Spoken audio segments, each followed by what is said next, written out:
My name is Cyril Launch. I joined Lions in 1960. Raymond Shaw, and as I joined Lions in 1949 to work on Leo 1. My name is Roger Emsley, and I also worked on Leo 1.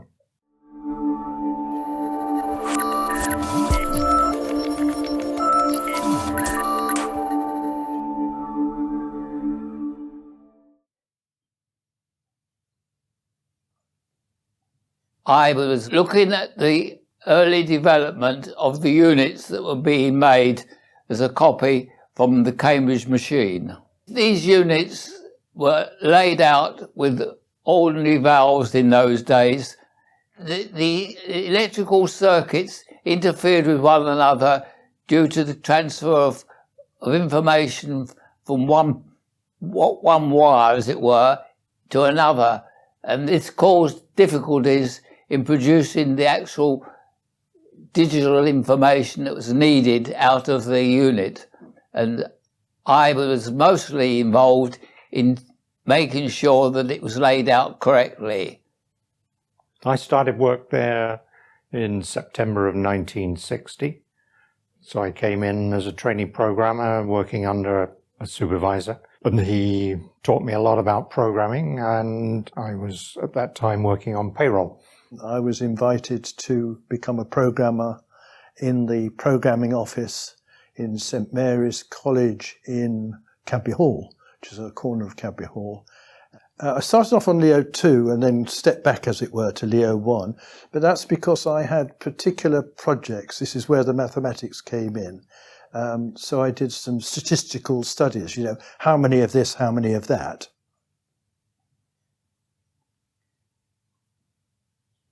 Well, Leo 1 filled a whole room, a very large room, because it was a very large computer. It had many, many units. I live in a 2,000 square foot house, and you certainly could not fit Leo 1 into my house.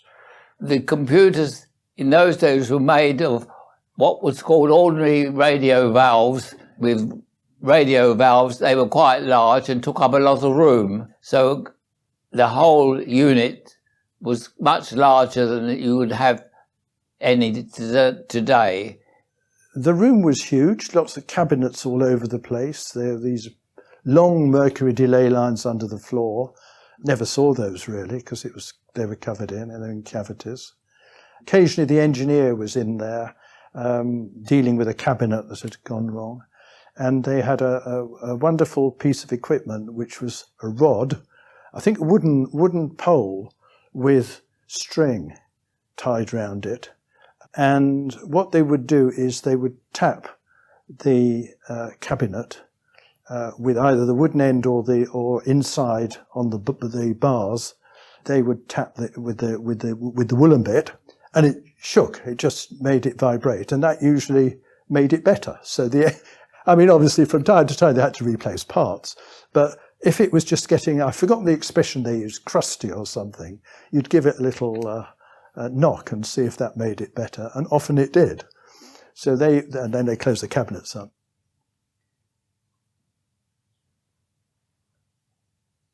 Well, I guess the one thing that they would recognize, but not physically, is the amount of memory. Leo 1 had a very, very small memory. So as a result, the better programmer you became, the smaller your program would be, and you really worked very hard to get it as compact as possible so that it could fit into Leo memory. The programming probably got easier because it wasn't so, you weren't using the basic machine code, you were using Intercode and then Clio, the languages, and you were getting towards the modern sort of languages, slowly getting there. Leo 1 ran one program at a time. It wasn't until, whether it was 2 or Leo 3, that you could actually do multiprocessing. That was a huge leap forward for us. And Leo 1, from my recollection anyway, if it was running that one program, that's what it was doing. And when it finished it, then you put another program in. Obviously, there's an operating system, a master operating system in the machine, which the operators would load at the beginning of the day, which would direct things. And everything else went in on cards or tape. So programs on cards, data on tape. You press a button on the console and off it goes, start. The thing was running 24 hours a day. And so you had shifts of operators, shifts of engineers. As programmers, although we did and often have to work very late if something wasn't working properly, or get phoned in the middle of the night because your program had just crashed. And so if it was something that was time critical, then you had to come in to the office and fix it.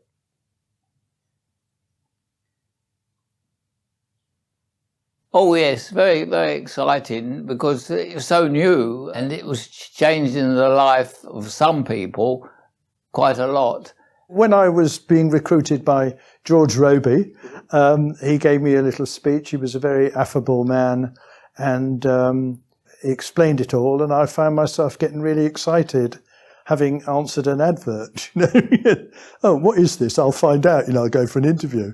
And there were one or two friends from college who'd gone into computing in general, but I didn't really know what they were doing.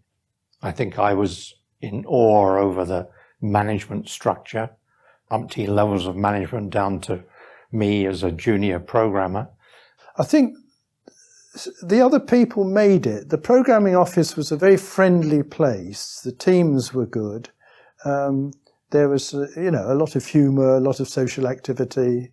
We did go down to the pub, yes, but at the end of the day. This was my first full-time job, coming out of high school into that kind of a job, meeting with people many years my senior who were always friendly, embraced and helping. It was the social side, the people, and the work climate, and in particular, I think, the training. So the training was done by Leo Computers Limited, which is a subsidiary of Lions at that time. It was based at Hartree House. They had some excellent people there.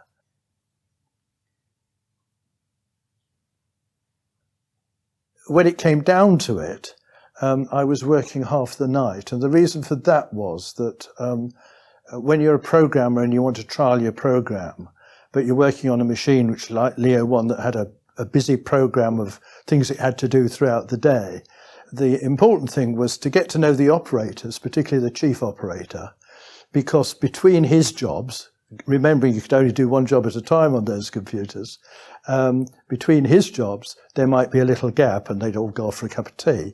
And so you could have a few minutes to run a trial.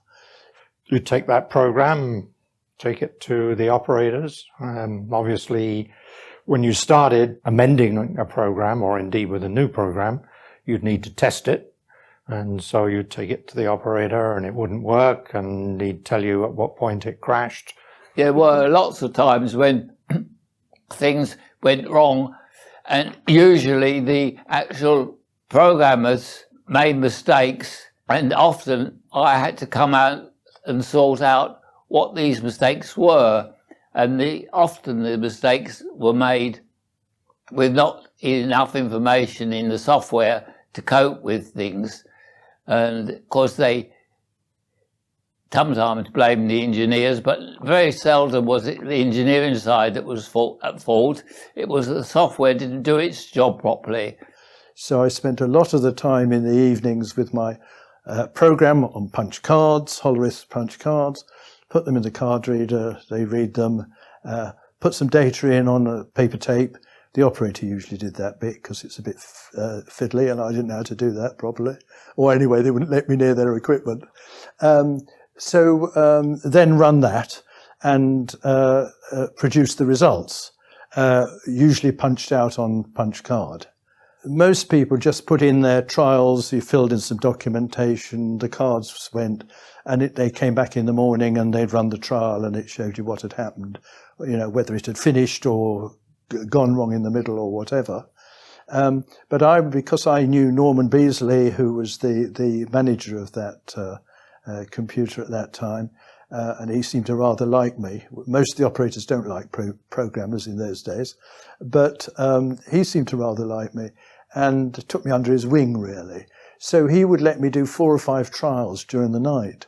And you'd come back and you'd have another go, and you kept going until you got it right. And then that test program was incorporated into the operating version of the program.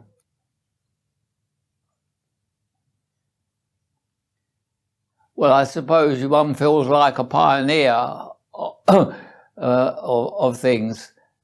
It was very new, and I suppose I was a pioneer in that sense.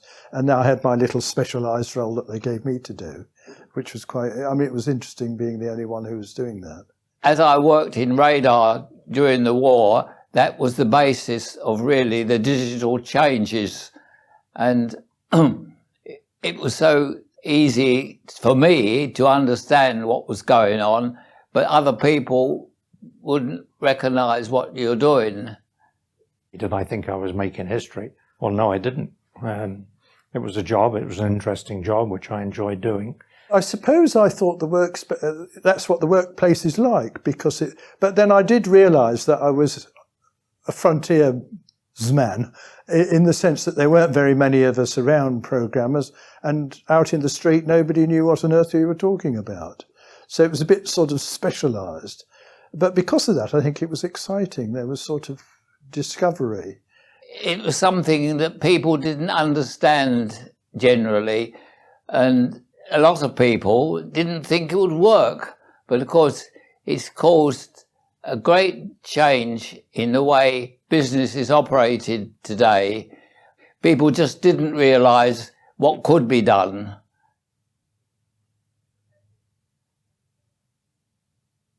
One time, it was an existing program and it needed a small change. And rather than repunch the card, I inserted a couple of the tags back into the holes, and that worked for a while. And then I guess once during the running of the program, the damn thing fell out, and of course it stopped working. They were some annoyed with me. And there was a manager's mess that you could go to for dinner in the middle of the night. Good food, being J-Lines. They had night staff for night managers, and there were quite a lot of bakery night managers on duty there, so they had it, so you could go up there and use it. So even though I wasn't a manager, it was sort of rather nice to be able to do that. And then you come back in a half an hour time, 3/4 of an hour time, and Norman would say, okay, you can go on again now. And we do that through the night.